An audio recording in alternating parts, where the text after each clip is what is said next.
अस्सलामुअलैकुम वरहमतुल्लाहि वबरकातुहू। आज का हमारा उन्वान सुखन है एहतबास तमस। तमस माहवारी को कहते हैं, मेंसस को कहते हैं। ये तिब्बी और अरबी लफ्ज़ है। एहतबास का मानी है रुक जाना। हबस, घुटन, इनकबास, एहतबास। तो एहतबास का यहाँ मानी लिया जाएगा रुक जाना या बंद हो जाना। तो आज हम इस पे डिस्कस करेंगे पिट्यूटरी ग्लैंड के मुबैज़ी किस्सों को तहरीक देने वाले हार्मोन FSH, इसके साथ LH की थोड़ी सी मकदार के ज़ेरे असर एक मुबैज़ी कैसा ओवरी में माहवारी के तकरीबन तीसरे दिन नमू पाना शुरू कर देता है।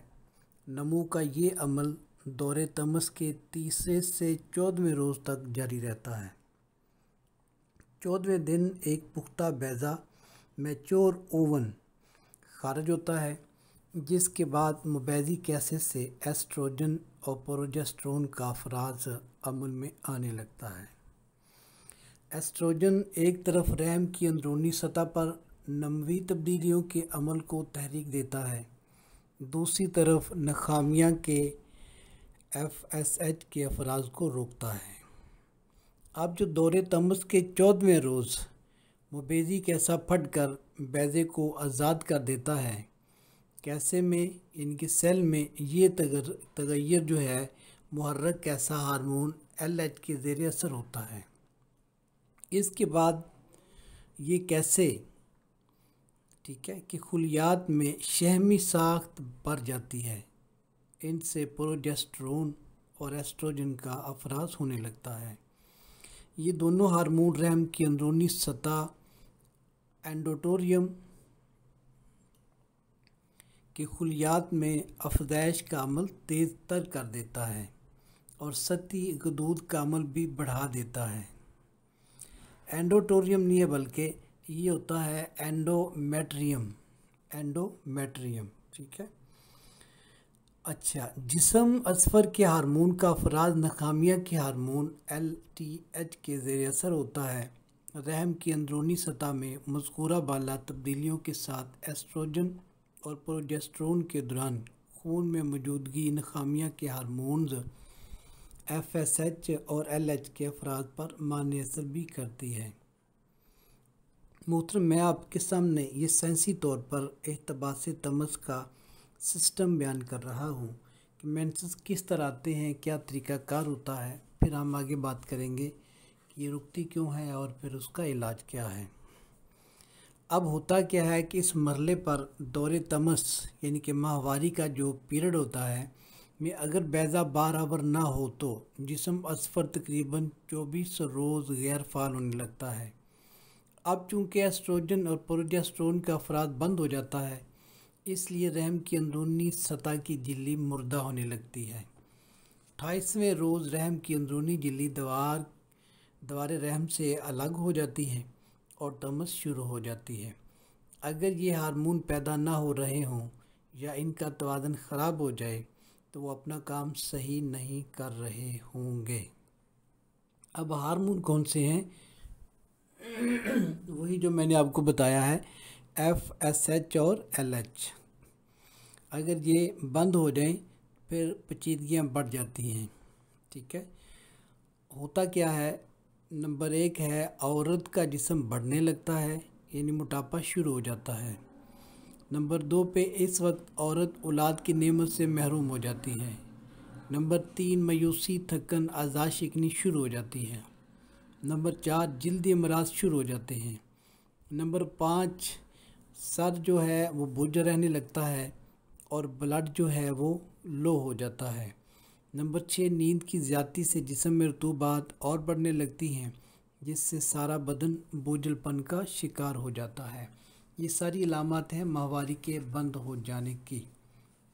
नंबर 7 पे क्या होता है, कसरत रतूबत से सलान शुरू हो जाता है। नंबर 8 पे भूख कम लगती है और बहुत कम खाने के बावजूद जिस्म फूलने से नहीं रुकता। नंबर 9 है नाक से पानी बहना और ज़ुकाम अक्सर लगा रहता है। नंबर 10 है कमर और टांगें शदीद दर्द करती हैं। मजमूई तौर पर बलगम की अलामात होती हैं। यह हकीकत है जब बदन में रतूबात की ज़्यादती होगी तब खून का खराज बंद हो जाएगा। अब आते हैं इसके असबाब की तरफ। तार गर्म और तार सर्द, इन ग़िज़ाओं का ज़्यादा इस्तेमाल और उसके साथ साथ हमल को रोकने वाली दवाओं का ज़्यादा इस्तेमाल और इस तरह की और भी, यानी कि मौसम के अंदर मुसलसल तरी गर्मी या तरी सर्दी है या कोई मुसलसल सदमा और गम है, इससे भी ये मसला हो जाता है। अब इसके इलाज के लिए हम ये क्या करेंगे कि ये जिस्म में चूँकि तरी गर्मी और तरी सर्दी का अर्ज़ा है, अगर इसका इलाज तरी गर्मी है तो पहले इसको सर्दी और खुश्की की दवाइयाँ देंगे, यानी कि ऐसी दवाई देंगे जिससे जिस्म में रतूबात कसरत से पैदा हो जाएं और उनका अखराज कर दिया जाए। ठीक है, यानी कि ऐसी दवा मसलन गुलसुर्ख है, नुशादर है, कलमी शोरा है, इनको पीस लिया जाए और सुबह दोपहर शाम एक माशा के मकदार में दिया जाए। फिर 3 से 7 दिन तक या एक हफ़्ता मुसलसल दें, इससे रतूबात और भी बढ़ेंगी। ठीक है, और उसके बाद फिर क्या करना है, खुश्क सर्द दवाई देनी है। अब ये बातें मैं क्यों कर रहा हूँ, ये इंतहाई साइंटिफिक और पेचीदा बातें हैं, तहकीकाती बातें हैं कि जब तरी गर्मी और तरी सर्दी की ज़्यादती है तो हम पहले इनकी ज़्यादती का उरूज पैदा करेंगे। तो आपने मिसाल भी सुनी है, हर अरूज को ज़वाल है। तो चूँकि जिस्म के अंदर, औरत के जिस्म के अंदर ख़ास तौर पर रहम के अंदर तरी गर्मी और तरी सर्दी की ज़्यादती होती है, तो हम पहले गुलसुर्ख, निशादर, कलमी शुरा वगैरह दे के उस ज़्यादती का अरूज पैदा करेंगे, जिससे बज़ाहिर ये होगा कि अलामात के अंदर शिद्दत और तेज़ी आ गई है। नज़ला है तो वो और तेज़ हो गया है। लेकिन फिर एक हफ़्ता देने के बाद क्या करेंगे, नेक्स्ट वीक हम इसको देंगे ऐसी दवा जो जिस्म के अंदर खुश्की और सर्दी को पैदा करे। इससे क्या होगा, जिन रतूबात को हमने अरूज दिया था और बड़ा तेज़ कर दिया था, उन रतूबात के अंदर खुश्की आने लगेगी और तरी सर्दी और तरी गर्मी का ख़ात्मा होने लगेगा। इस इलाज के लिए आपने क्या करना है, करिंजवे के मगज़ निकाल लेने हैं 50 ग्राम, आंवला खुश्क 50 ग्राम, फटकड़ी बिरियाँ 100 ग्राम, अलीला स्याह बिरियाँ 200 ग्राम। ठीक है, ये वज़न ज़्यादा है, थोड़ा सा कम भी कर लें। इनके मगर करिंजवा अगर आप लेते हैं 20 ग्राम, आंवला 20 ग्राम, फटकड़ी बिरियाँ जो है ये 40 ग्राम और हलीला स्याह बिरियाँ 80 ग्राम, ये कर लें। एक हफ़्ता ये दें। ठीक है, पहले नुशादर, कलमी शोरा और गुलसुर्ख ये चीज़ें दें बराबर वज़न में और एक हफ़्ता दें एक एक माशा की मकदार में। उसके बाद एक एक माशा की मकदार में ये मगज़, करिंजवा, आंवला, फटकड़ी, अलीला स्याह बिरियाँ ये वाली दवाई दें। अब ये हो गया 2 हफ़्ते। 2 हफ़्ते तक क्या होगा, पहले हमने रतूबात अरूज की तरफ लेके गए थे, अब ये उनकी कमर टूटने लगेगी, यानी कि वो रतूबात खुश्की में बदलने लगेंगी और जो पट्टे हैं, मस्कुलर टिश्यूज़ हैं, वो काम करने लगेंगे। और उसके बाद क्या करना है, हमने असल जो दवाई है उसकी तरफ आ जाना है, असल इलाज की तरफ। लेकिन डायरेक्ट आएंगे तो आराम तो आएगा, लेकिन डायरेक्टली आराम ऐसा आएगा कि मर्ज फिर गिरफ्त कर लेगी और फिर रिवर्स हो जाएगी। ठीक है, अब नुस्खा मैं आपको बता रहा हूँ 2-3। अबहल 10 ग्राम, पालचर 40 ग्राम, राई 20 ग्राम और हंजल 10 ग्राम, हंजल तुम्बे को कहते हैं। ये सारी चीज़ें बारीक पीस लें और 500 मिलीग्राम से 1000 मिलीग्राम सुबह दोपहर शाम दें। ठीक है, उसके बाद है जी राई 20 ग्राम, मुर मक्की 20 ग्राम और अबल 40 ग्राम, इनको अच्छी तरह बारीक कर लें और 500 मिलीग्राम सुबह दोपहर शाम खाने के लिए दें।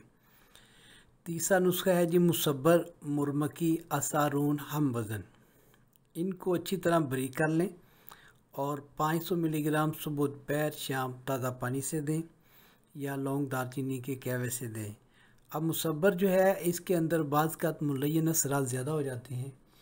अगर पखाने आने लगें या ज़्यादा होने लगें तो इसकी मकदार थोड़ी सी कम कर दें। चौथा नुस्खा है अबल, कलवंजी, राई, हम वज़न। ये भी बेहतरीन काम करेगा 1000 मिलीग्राम या 500 मिलीग्राम के हिसाब से। नंबर 5 पे है मुरमकी, मुसब्बर, हीराएंगे, हीराकसी, ज़ाफ़रान, हम वज़न। और ये सारी चीज़ें जो हैं इनको अच्छी तरह बारीक करके चने बराबर गोलियां बना लें। 1 से 2 गोली सुबह, दोपहर, शाम ताज़ा पानी या लौंग दालचीनी की क्या से दें तो इंशाल्लाह ये मसला हल होने लगेगा। जिस्म में कुव्वत आने लगेगी, थकन जो है वो ठीक होने लगेगी, ब्लड जो लो होता है वो ठीक होने लगेगा, जो नींद की ज़्यादती सी वो ठीक होने लगेगी, अगर नज़ला ज़ुकाम वगैरह है तो वो भी ठीक होने लगेगा। तो इस तरह आस्ता आस्ता जो मायूसी सी, थकन थी, महरूमी थी वो ठीक हो जाएगी। अब रहा मसला इनमें नुस्खा जात कौन से, मैंने 5 अगर बता दिए, आप सोच में पड़ जाएंगे कि हम कौन सा बनाएं। तो अगर आप अच्छे पैसे खर्च कर सकते हैं तो ज़ाफ़रान वाला 5वां नुस्खा बना लें, ठीक है। अगर ऐसा नहीं है तो पहला नुस्खा ही काफ़ी है, अबल, बालचट, राई और हंजल वाला। इसको आप दोबारा से सुन लें तो इंशाल्लाह ये नुस्खा बनाएं, इस्तेमाल करें और अपनी दुआ में याद रखें। इस चैनल को सब्सक्राइब करें ताकि आने वाली वीडियोस आपको मिलती रहें, और बेल आइकन को अगर प्रेस कर देते हैं तो फिर आपको नोटिफिकेशन आ जाता है जब भी न्यू वीडियो आपके पास आती है। तो चलें जी, अल्लाह हम सब का हमें नासर हो। अल्लाह हाफिज़।